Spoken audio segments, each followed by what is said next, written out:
បាទជំរាបសួរពុកម៉ែបងប្អូនជឿអត់ថាយើងទៅប្រទេសវៀតណាមសម្រាប់នៅខុនដូចំណាយតែម្នាក់$10ទេហើយនេះគឺជាការស្នាក់នៅរបស់ខ្ញុំនៅ Terra Royal ដែលជាខុនដូមួយដែលនៅចំកណ្ដាលទីក្រុងហូជីមិញដែលមិនឆ្ងាយពី Opera House ក៏ដូចជាមាត់ទន្លេនិងកន្លែង Pub Street ទេហើយនៅខុនដូនេះគឺស្តៀងនឹងខុនដូ The Peak ទៅភ្នំពេញដែរគឺមានបន្ទប់ច្រើនមែនទែនប៉ុន្តែលក្ខណៈស្អាតក្នុងការថែរក្សារបស់គេបាទនៅខាងក្នុងមានចក្រានបាយមានបន្ទប់គេង2បន្ទប់ធំមួយបន្ទប់ទូចមួយមានកន្លែងមើលទូរទស្សន៍ហើយដូចខ្ញុំបាននិយាយពីខាងដើមអញ្ចឹងបើសិនបើយើងមានគ្នា4នាក់ឬ5នាក់យើងចំណាយតែ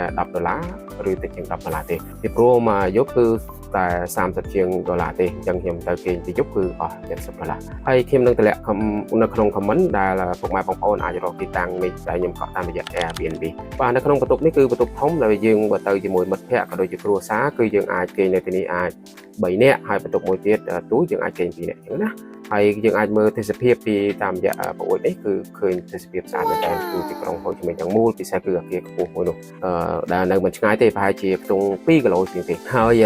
ខ្ញុំជូនពុកម៉ែបងប្អូនទៅមើលបន្តទៀតហើយក៏មានបន្ទប់ទឹកនេះគឺលក្ខណៈស្អាតផងដែរហើយគឺអនាម័យមែនទែនខ្ញុំឲ្យមេដាយ1ឬថាឲ្យ5 star សម្រាប់ការស្នាក់នៅទីនេះហើយនេះគឺបន្ទប់គេងមួយទៀតដែលយើងអាចគេង2នាក់បានហើយនៅខាងក្រោយនោះគឺកន្លែងបោកអាវយើងបាទនេះជាវីដេអូខ្លីៗទាក់ទងទៅនឹងការស្នាក់នៅក្នុងខុនដូមួយនៅទីក្រុងហូជីមិញពុកម៉ែបងប្អូនបើចង់ដឹងព័ត៌មានលម្អិតអាចចូល comment បានបាទសូមអរគុណសូមជម្រាបលា